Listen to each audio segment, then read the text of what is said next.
What's going on, everybody? Hey, it's Mr. BG, and we're back with a final for the Porsche group build that was being hosted by our good friend Chuck over at Chuck's Hobby Spot, our good buddy Matt over at Luka C, and of course I was helping out a little bit too. So we started off with this guy here. This is the Porsche Boxter Special Edition by Tamiya, and trying to get it all in the frame there. This is actually the box flap. And the kit is molded in this really vibrant yellow color, which I chose not to go with because I just, doing the photo research and stuff on how I wanted to build this, just really fell in love with the silver when that reddish brown color there for the leather. But and I'll get to how we did that color there in a second. But this was actually a real joy to build. It's most Tamiya kits are. This was no exception. The only issue we had was one thing that kept us delayed, which is why we were doing our final video today instead of yesterday. And that was we had a bit of an issue with the decal, and that was on the third brake light that's on the back deck lid. And didn't come out very well. We went ahead and took it back off again, and then tried to correct it, but haven't had any success just yet. But we got an idea. We want to try maybe painting up some bare metal foil, cutting that to fit, and then sticking that in place there rather than the decal. All that aside, this was actually a very easy kit to build. It did take us quite a while because we were taking our time and trying to do our best. And we were using this one as a painting experiment for another project that we have going on for a client. And so when we did this guy here, we did, of course, the primer paint. And then came back and did an actual layer of gloss black.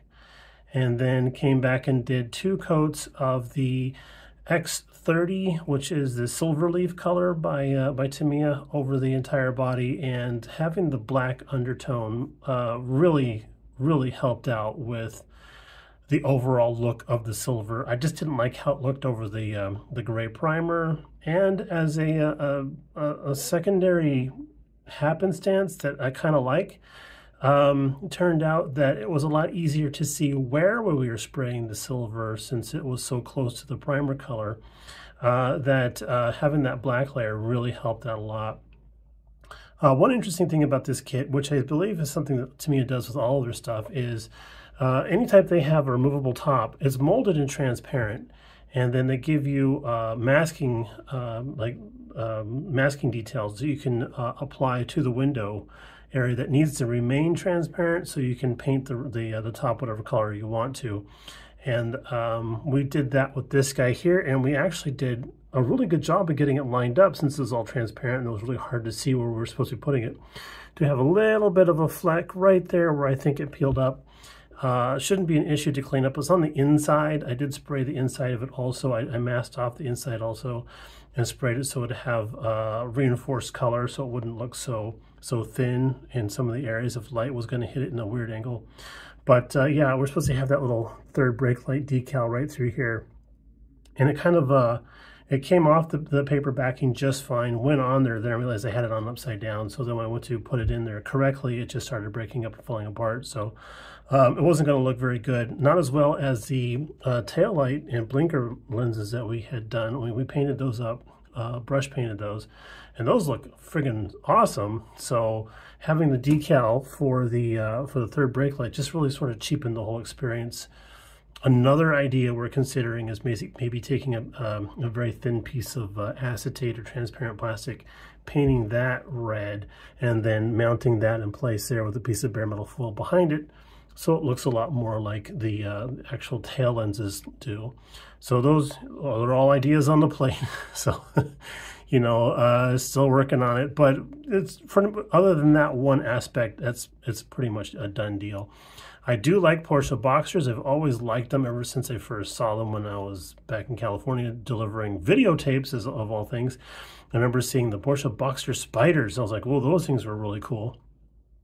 But yeah, love this one. The kit comes with 2 different sets of wheels.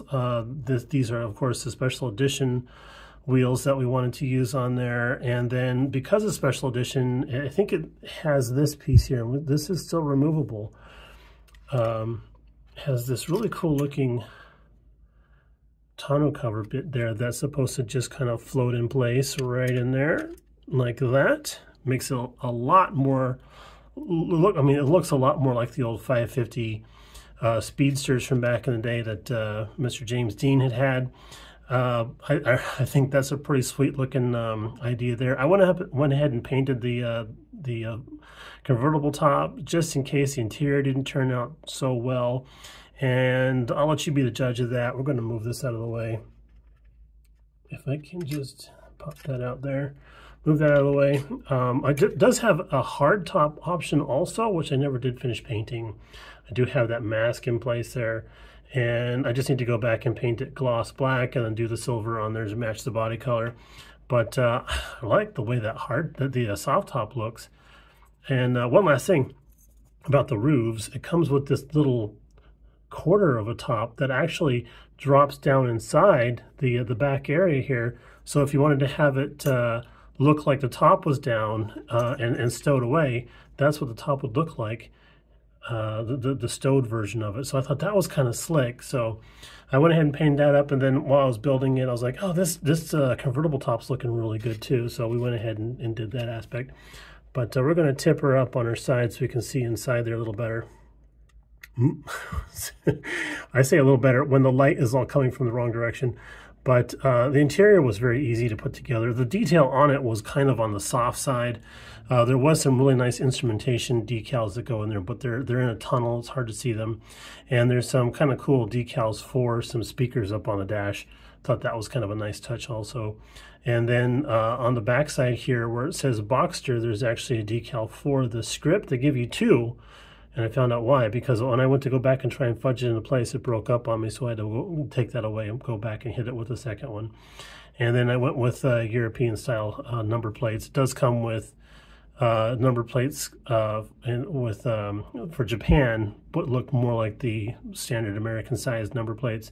But I thought the European one looked a little better, so I went with that.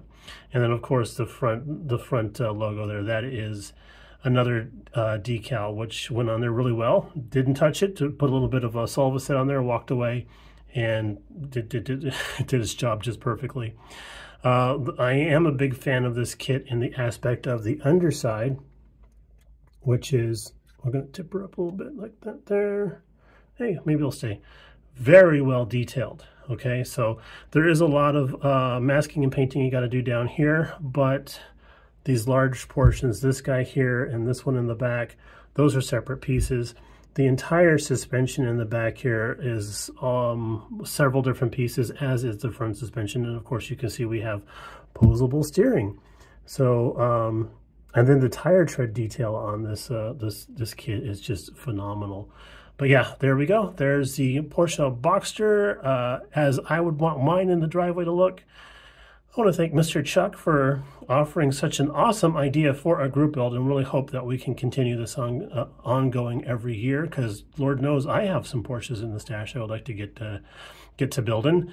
And I hope you guys enjoyed your builds of Porsches and also enjoyed following along with us while we struggled with our builds. Y'all take it easy. We'll talk to you again in the next one. And I'm signing off, and I almost forgot to talk about how we did this color on the top there. Okay, so this is going to sound weird, but when we were experimenting with colors on spoons to try and make that color, I had a specific color in mind, and I thought, well, maybe I'll do some TS8 over like a red oxide primer. Well, that didn't work. So I tried some TS8 over black, over gray, over gunmetal gray, over German gray. I tried it over just about everything. And then I had sprayed some TS8 onto a spoon, and it was still wet. And I grabbed this color here. This is a dull red. And you can see there is a bit of a difference between the cap color and the car. It's a little more red on the car. So I had a freshly painted red spoon, and I grabbed this dull red and I sprayed it over the top of it, just hoping to like layer on some more paint so I can continue on with experimenting. So this freshly sprayed gloss paint then gets this freshly applied dull red color over the top of it, and suddenly that was the color. So the whole trick, and I tried doing this over dried red paint, and it doesn't look that good. If the red paint is still glossy and wet, quickly spray it with that. Just a couple of quick shots. Then you get that really nice looking red-brown color there. And I'm now trying experiments with other types of things. I have a color green that I'm trying to come up with. So trying to do a wet-on-wet mix type of thing to try and see if I can blend colors on the model as you paint it. That's probably a super bad idea, but hell, I'm having fun. So, and that's all part of the game, right? Okay, now we're going to sign off for real. Glad you guys all tuned in and gave us the support, and we're following along. Appreciate that so very much. And we'll talk to you all in the next one. Bye now.